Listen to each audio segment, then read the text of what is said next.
Peace and love, y'all. Welcome to Powerology. I'm your host, Naeem. My YouTube channel is youtube.com/NaeemTV, NYIAMTV. Powerology is a series aimed at untangling the web of confusion surrounding the topic of power. We will take a deep look at true individual empowerment in the face of the societal panorama of power and depowerment in an attempt to change the condition of human slavery on Earth. This is episode 4.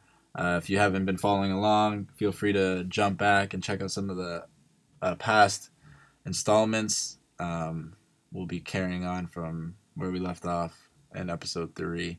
This episode will focus on the role of secrecy. So the power pyramid design. Subtle factors concerning empowerment within the power pyramid design. The powerful themselves endorse this pyramidal presentation, this equilateral triangle that we've been shown over and over again. It shows the gradients of order while at the same time letting everyone know that this is how it is, slavery. It also gives the subtle but explicit impression that access to power merely requires a vertical ascent to the top. We've all been programmed with this, I need to rise up in the ranks. And it has greatly to do with this whole power pyramid design that we've been shown over and over. Point 2 here about one of the subtle factors. Empowerment in the pyramidal format is to be understood as that vertical ascent and nothing else. So there's no other way to gain power in this format that we're using right now. In other words, notions of empowerment and routes to it are confined within the power structure. And this makes it impossible and entirely probable that the top power echelons determine who is to ascend or not. And of course, remember this whole equilateral triangle that we're shown it with the proportions of people that we have and the actual numbers that are running the scheme. These proportions are impossible. And as you can see, there's only one way. There's just one way, one way to get power in this format. And it's controlled. So let's move on here. Subtle factors concerning empowerment within the power pyramid design. This power structure design seems to present a fair and even hopeful description of power. This is one of the subtle factors. It implies that those among the powerless ranks who can manage to do so can make the power ladder ascend and possibly arrive at least in the vicinity of the powerful top. So it kind of makes it look like this is a fair game. This is a combination of the illusion of fair play and the one route to empowerment scenario, which exerts a hypnotic allure over the masses. So everyone kind of has this one-track mind. Everyone just thinks, I can make it to the top. I'm going to make it to the top. Because we all look at this symbol the same way. It subtly suggests the same thing, and as Ingo calls it here, a hypnotic allure, which is the best way to put it. We're in a trance, people. We need to wake up. So let's move on here. The octopus of power. This is a great diagram out of Secrets of Power that I've recreated here. It's another way to look at the power pyramid design. Kind of, if you zoomed out and you could see it in more detail from farther back, so you can see how this branches off, and you can see a more complex way of looking at this as not just a simplified triangle. So the octopus of power is how it works. You have the social power elite and the powerful right here in the middle, represented by the pyramid capstone that we're so familiar with by now. Above them, which they have detached everyone else from. It's been blocked and avoided and suppressed and secretized up here in the top part of the diagram in the purple section and the green section. These are the unexamined, unlisted, ignored powers of our species. All the things that we don't know, or the things that they do know, and they're avoiding it and keeping it suppressed and secretized. They keep this information away from us. It's occulted, which means hidden from view. And below the social elite and powerful, They've reduced human powers to fit into a societal power structure which control all the major power activities. And this includes wealth, intelligence. Like we talked about that a bit in the last episode. They can edit the past, history, which we're going to talk about. They direct routes to the future. You know, the whole education system. They control creativity. They control knowledge. So this is an octopus. This is a monster with many heads. It's not as simple as the triangle that we're shown. This extends in many directions and it comes from many angles. So let's take a look at this history, this edited history and past that we've been told. A look at history. Now this is the one of the most currently accepted quote unquote scientific theories of how our existence began. This is the creation myth that scientism is giving us right now. This is what most people right now currently believe in. It's being sold, it's being pushed, it's being taught to children in schools based on very little evidence. So let's look at this. The Big Bang. There's nothing and it explodes. This follows by, the formation of solar systems, dust clouds coalesce on themselves, and so on and so forth. We then have the formation of suns and planetoids, and the Earth coalesces during this process. A spinning ball of lava and magma, they say, somehow spins and cools down. And at some point, life on Earth appears. Single-cell bacteria appears, single-cell life, and this all somehow evolves over a very short time, geologically speaking, into what we have today. The intelligent, creative beings that we are, standing here thinking, what's it all about? And this diagram on the bottom right shows the Darwinian lie that we've been sold, which is being pushed and purported every day in the controlled media and controlled education system. So let's take a closer look at all this mess. The chance that higher life forms might have emerged in this way is comparable with the chance that a tornado sweeping through a junkyard might assemble a Boeing 747 from the materials therein. Fred Hoyle. This is what he had to say about the whole Big Bang situation with all these things kind of randomly coming together to bring what we have here today. Just keep that in mind. So, let's break down the timeline of this history. One of the most unexplainable occurrences in our current quote-unquote past is the Cambrian explosion. At around 530 million years ago, at the start of the geological epoch known as the Cambrian, with free oxygen made available throughout the biosphere, there was a literal explosion of animal forms in the oceans, rivers, and seas. This event was so unlikely in its occurrence, so comprehensive in its scope, and so unbelievable in its consequences, most attempts to explain it failed to do it justice. Within 5 to 10 million years, 0.002% of the 3.47 billion years of bacterial life before it, all major groups of complex animal life, the phyla, subgroupings within the animal kingdom, appeared in large numbers. Imagine this.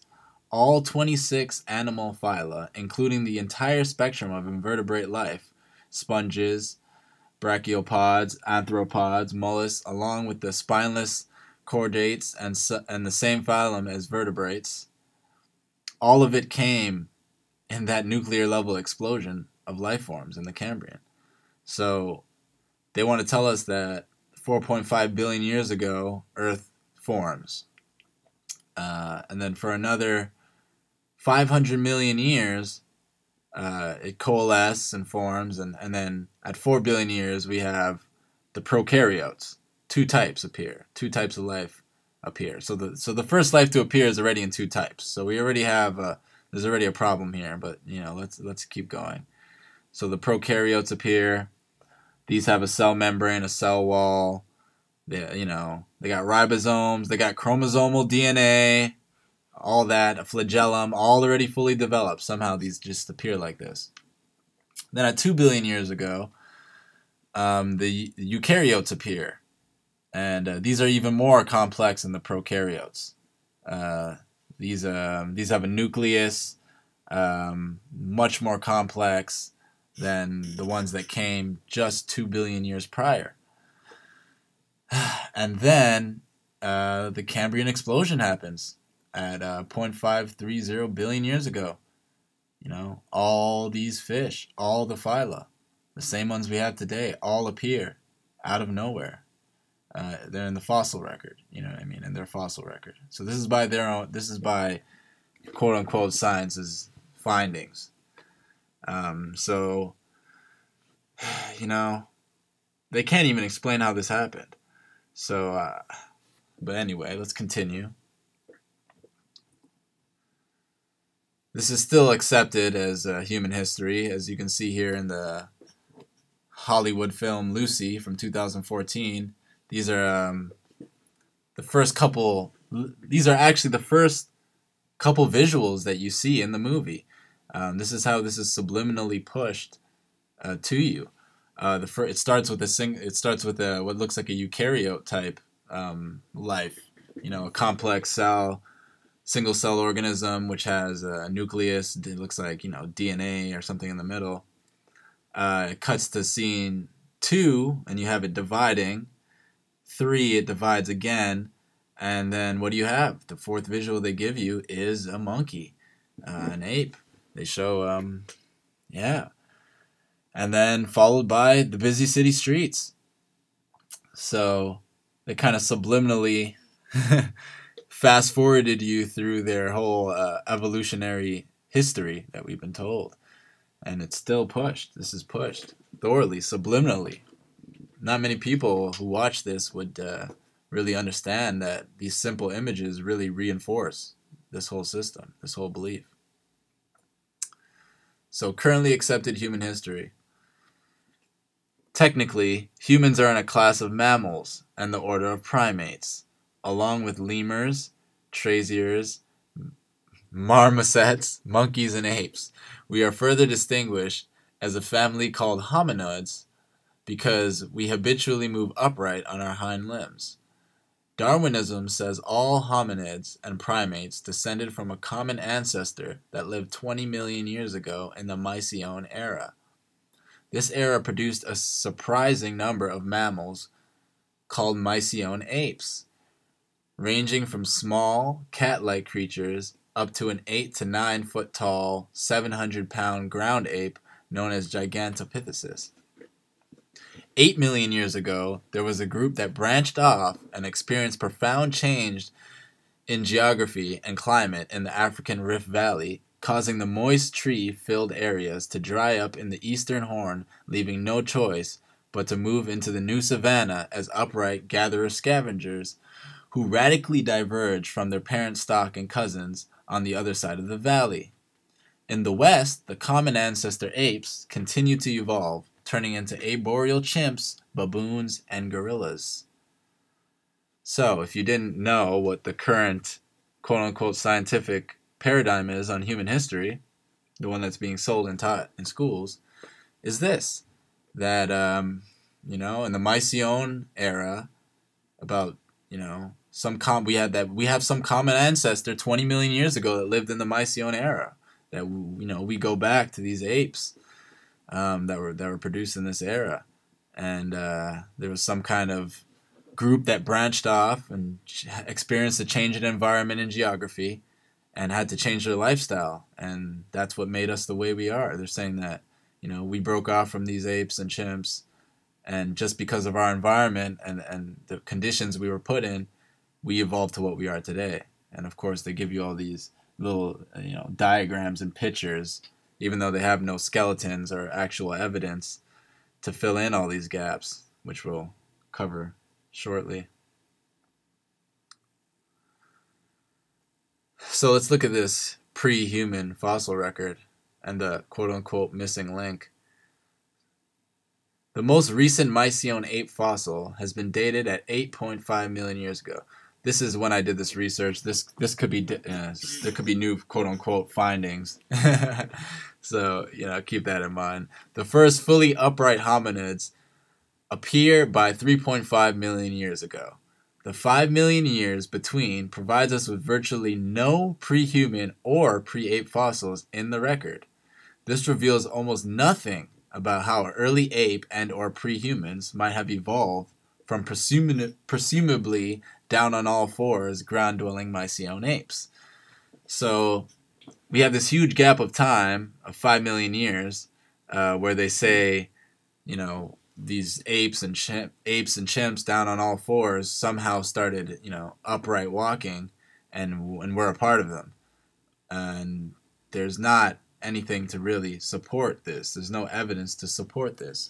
The movie Lucy that we touched on earlier, that movie is named after this fossil that they found in 1974 and 75 in Ethiopia. They find this skeleton, Lucy, and they date it at 3.2 million years ago. It's classified as a Australopithecus afarensis. It was 3 to 5 feet tall, has an ape-like head, has a V-shaped jaw and teeth, which are ape-like. It is bipedal, but it has a different walk. It had a 400 cc brain. Ours is 1400. The bones were many more times robust and thick than ours. Arms way longer, hang down by the knees on this skeleton. The fingers are longer and curved, which indicates an arboreal, a tree-dwelling creature. And it has feet that grasp, which is different from our feet.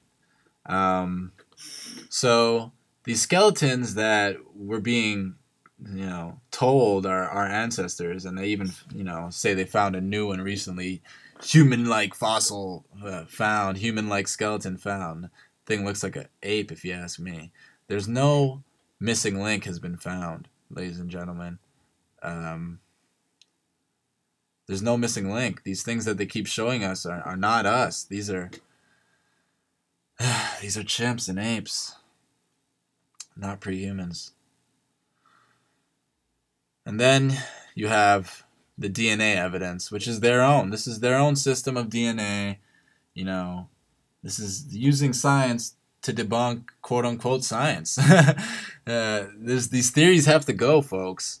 These theories have to go, especially once they've been proven to be invalid on so many occasions. The mitochondrial DNA drawn from 5 geographic populations have been analyzed by restriction mapping.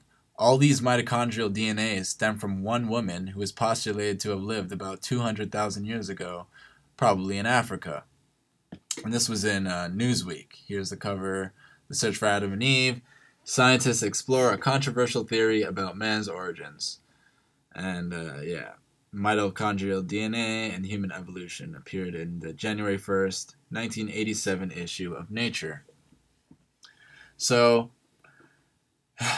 they were expecting that they would find our DNA, mitochondrial DNA, to go back 10 to 15 million years ago at least, which would agree with that whole idea we spoke about earlier about the Mycenaean apes, how we're related to the Mycenaean apes, how we come from these down four walking apes from the Mycenaean era. So they do the DNA test with the mitochondrial DNA, and they find out that, all these tests they do, it seems like we only appeared 200,000 years ago, according to the mitochondrial DNA test that they've done. So this doesn't agree at all with the Darwinian perspective of us coming from the Mycenaean era. We would easily show some type of connection back to between the 15 million and 10 million year ago period, which is what the Darwinist theory is, which is what's still being sold to us. So as you can see, there's this data is being contradicted on many levels. Not just the fossil record, which shows no, no evidence, but even, their own DNA research is proving the whole Darwin paradigm wrong.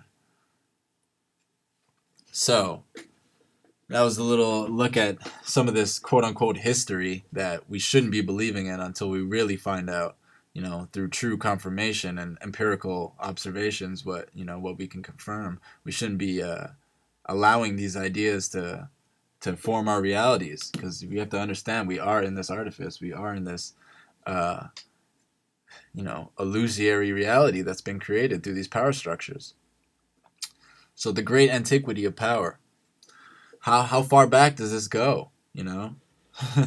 Is this just modern? Did we just start to enslave each other? When did slavery start? In its official definition, human history begins with the advent of some form of writing, which makes it possible to record a chronological record of significant past events. Anything that might have happened prior to that is officially referred to as prehistory or prehistorical. So, we're told that the Sumerians in 3000 BC created, we discovered cuneiform script. They had their own writing. However, it is generally accepted that our species either emerged or appeared about 3,500 years ago. In that sense, our species is referred to as Cro-Magnon man. So keep that in mind. History starts where there's some form of writing to record that something has happened. So keep that in mind as we move forth. But our species has already been around long before that first form of writing has been discovered. Great antiquity of power. So I put it on a little timeline here. It's not to scale. So around 3500 BC, Cro-Magnon man possessed visual and three-dimensional arts. There are many artifacts remaining from those arts that can be carbon dated, however trustable that is, and they can reveal a chronology, albeit one not considered historical. So they find these artifacts, they find these drawings, they find these skeletons that are, us apparently, Cro-Magnon, and but it's not labeled as history. It's not considered historical, even though we have there's stuff there. It's still considered prehistorical because there's no form of writing to record the events that occurred. So, and then this whole prehistorical period passes by, which we're still in the dark about. And then around 3000 BC, we're told that this is where human history starts, or what they'll tell us about when it started. Fully developed, functional, with civilizations, with literacy and writing in Sumer, around 3000 BC. You got all these tablets and writings and great structures. And then, then we have our historical period, and then we're here now. So, looking at the great antiquity of power in terms of human history, slavery exists from the very beginning. It seems like, well, at least this is what they're trying to tell us, that at 3000 BC, there's already full civilization, and everything before that was just prehistorical. We don't know. So, within the emergence of the historical period linked to the emergence of writing, so there must have been some period where they were developing this cuneiform script or something, these arts and all this civilization, these ideas and power structures of Sumer must have been in the planning stages. Someone must have been creating these. It is dramatically found that the civilizations involved are already great and already have developed and perfected what can easily be recognized as enormous power structures. This can only mean that our species became preoccupied with the designing of power structures during the long prehistorical period, and did so without writing and the particular kind of literacy associated with it. This is the same as suggesting that writing and literacy is not the key or central ingredient to formatting a power structure. Do you get where we're going with this, folks? You don't need writing and literacy to create these power structures. This is This is something that's more native, more innate to our being. It doesn't require script and literacy. Power structures can be formatted without writing, as can be shown through our prehistorical record. Someone must have came up with this stuff, and there's no record of it. So obviously someone was making it up without writing it down. Secrets can be kept without writing. Things can happen without a record. Keep that in mind. So, secrecy. There are few human elements that can equally and thus consistently transcend and link the very long prehistorical and the rather short historical periods of our species.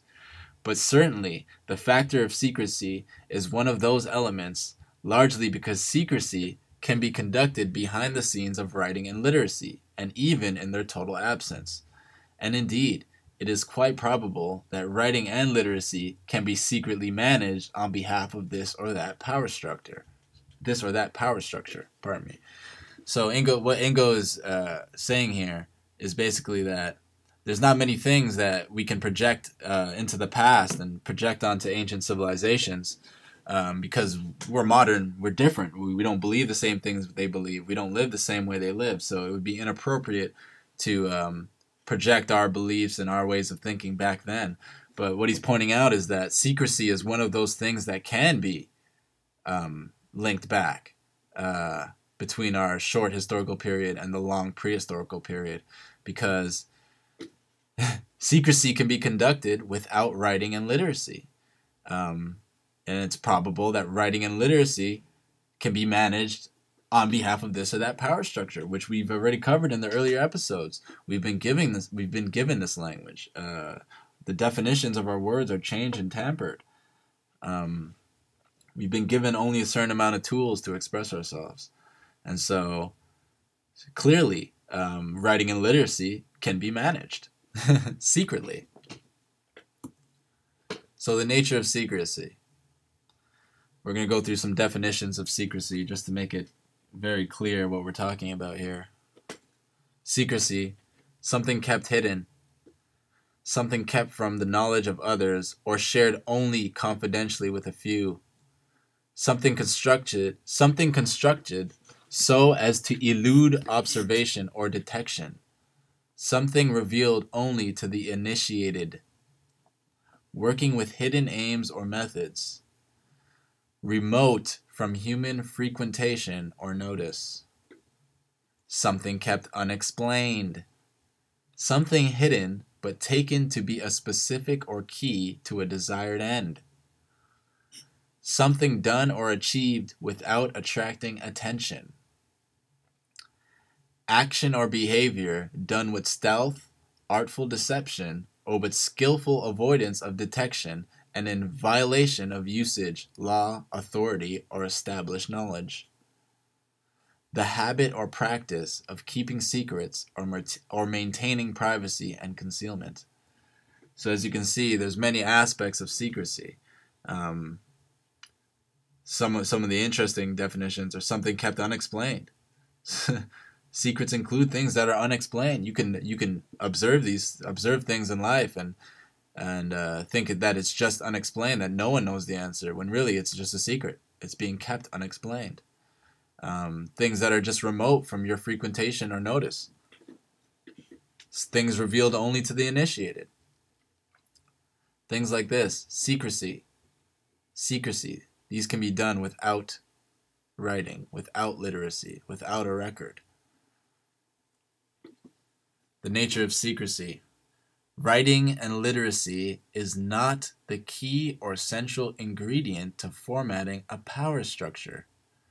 This is the main point I want to drive in with this installment here, is that writing and literacy is not the key. So if you think that we're going to answer this just by looking up the historical records, it's deeper than that. This goes deeper than that.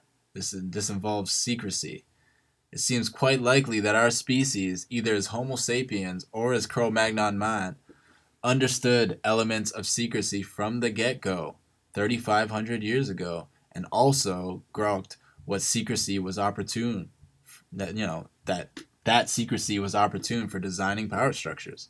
So we didn't need a bunch of languages and civilization to know that we could have secrecy and take advantage of others and format a power structure. This is innate. This is innate. We have the ability to create these things.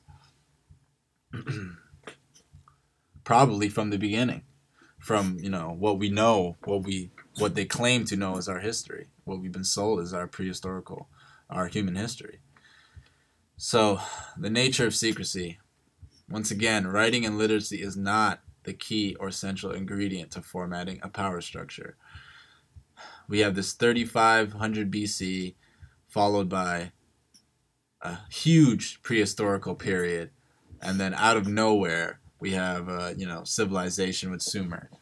We're told that we're basically cavemen, chipping stones into little sharp edges and doing basic things, hunter gatherer life, and then out of nowhere we just have fully developed civilizations with writing and script, and then just a very short period after, here we are in 2015, we have microchips smaller than a grain of sand and skyscrapers reaching up to the heavens. So I think we're missing something here, folks. Secrecy is key to formatting a power structure, and it's been used against us. And we need to try our best to investigate everything we can and confirm the things that we can, so we can start putting together the true history of what has really happened. Because that's one of the only ways we're going to break out of this illusion, this matrix that we've been put in. Secrecy has been used against us, ladies and gentlemen, and we need to start using our true powers and empower ourselves. So keep it in mind, the nature of secrecy and everything it means. Writing and literacy is not the key or essential ingredient to formatting a power structure. These powers lay deeper within us. We can format our own power structures. So peace and love, y'all. Hope this helped. Stay tuned.